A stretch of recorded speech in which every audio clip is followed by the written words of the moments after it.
No, this is not my COVID mask. This is money. This is the bill. Actually, it's a $20 bill.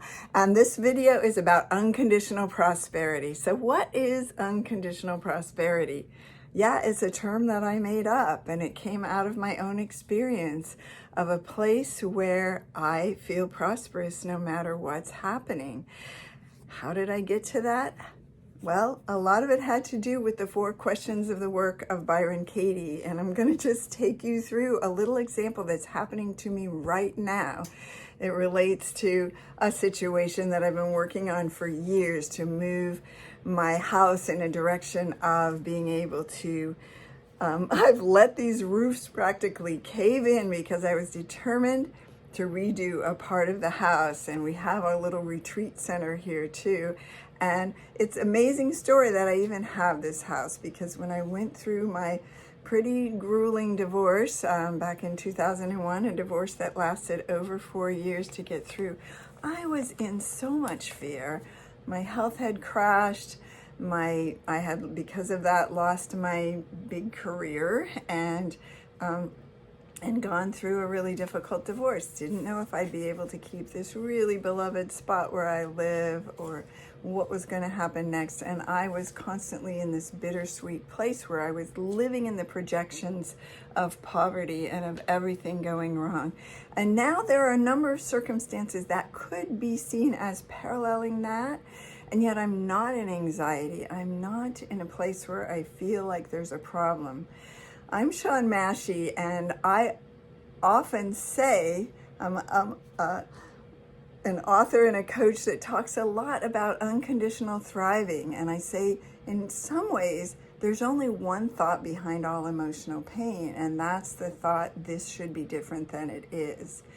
And it took me a while to realize, of course, that it is our thinking that's amping up our emotional pain. It's not our situation. It's what we're believing about our situation.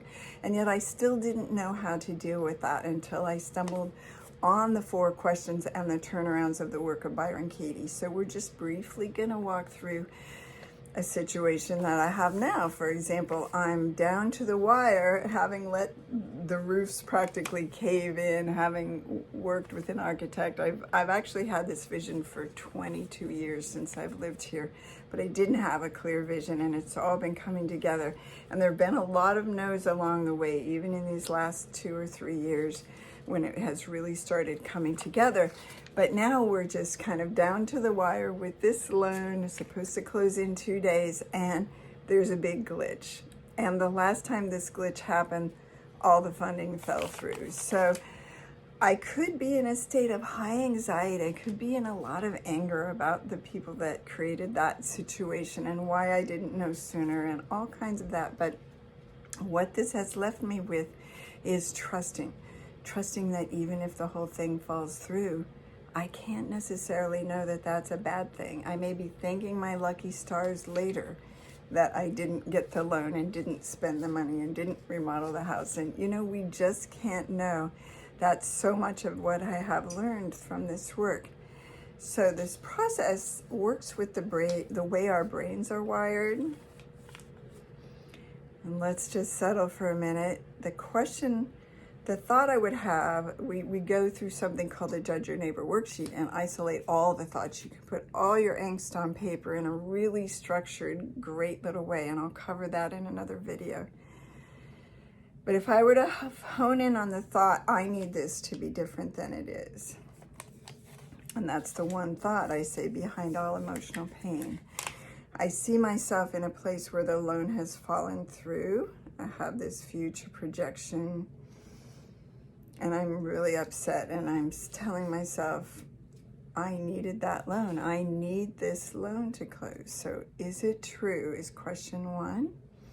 Just a yes or a no. Is it true? And I'm getting a no because I already know how to do this work, but don't feel like you have to get a no. If you're getting a yes, it's true. Yes, I need this and I deserve it, and I've got all that I need to back this loan, and it's getting screwed up on a technicality. So, you could go with a yes, but then the second question would be, can I absolutely know it's true that I need this loan? in order to feel prosperous, in order to go where my life needs to go? Can I absolutely know that this is a deal breaker?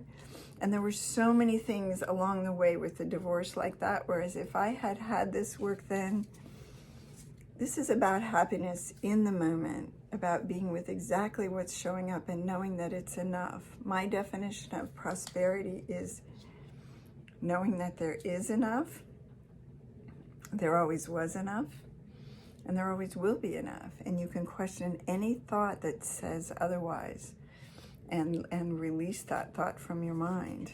So I'm happy to go there with you, by the way, if you have a situation where you can't find that. But so, can I absolutely know it's true is the second question. No, I can absolutely know that I need it to go anyway.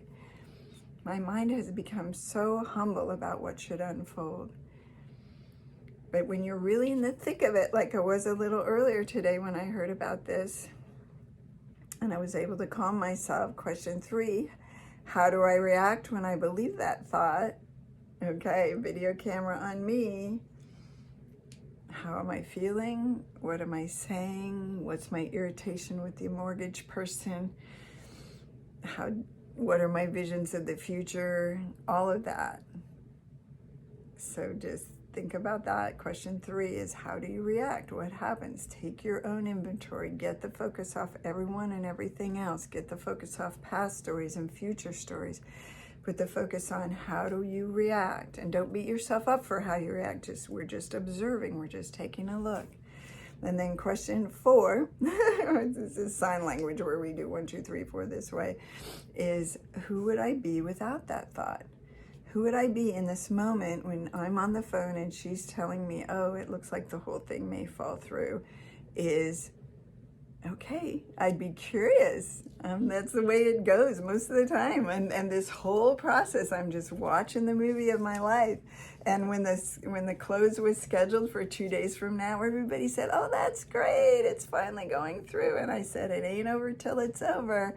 and it was okay. It's okay, whatever happens. So is it true? Can I absolutely know it's true?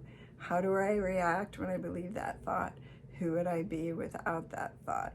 And I want to go a lot more into the turnarounds and also do this with some really deep, difficult situations where someone is yelling at you or an abusive situation is going on, or there's a tragedy, or someone has died or unnecessarily been hurt. There's so many ways that we can still release ourselves from the story that it should be different than it is. And when we turn it around, we get, well, it shouldn't be because it's not. I don't need it unless I have it. And that's just been such a huge thing in my life to say, how do I know what I need? I look and see what I have. I look and see that in this moment, I'm fine. In this moment, even if I'm starving, that's what I have in that moment. That's all that I need in that moment until I don't. So that's a really pretty high level concept when you go to these turnarounds, but we'll be hitting on those in another video. For now, just love those 4 questions and use them whenever you can. Is it true? Can I absolutely know it's true? How do I react when I believe that thought? And who would I be without that thought? All right, I'm going to be sharing a lot more about all of this in a workshop coming up really soon. Click the link down below and come on in. Take care. See you soon. Unconditional prosperity to you.